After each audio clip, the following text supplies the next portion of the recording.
Ya, selama ini Arya Saloka dikenal sebagai pribadi sederhana meskipun dia kini tengah naik daun. Di sinetron Ikatan Cinta, Arya Saloka berperan sebagai Aldebaran, bos besar yang kaya raya.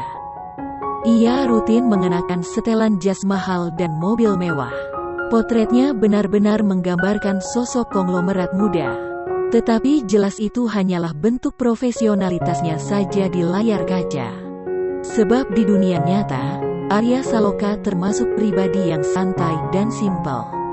Ia bahkan tak sungkan melakukan pekerjaan rumah tangga sehari-hari, meski honornya cukup untuk membayar asisten rumah tangga. Seperti baru-baru ini terlihat, saat masih suasana lebaran, Arya Saloka terekam mengepel rumah. Ternyata, ia kala itu membersihkan lantai dari pecahan kaca. Arya Saloka bahkan tampak tak kaku ketika melakukan pekerjaan rumah tangga itu. Pemeran Aldebaran ini juga memiliki trik, yakni menggunakan lakban untuk menghilangkan serpihan kaca kecil di lantai agar tak mengenai kaki.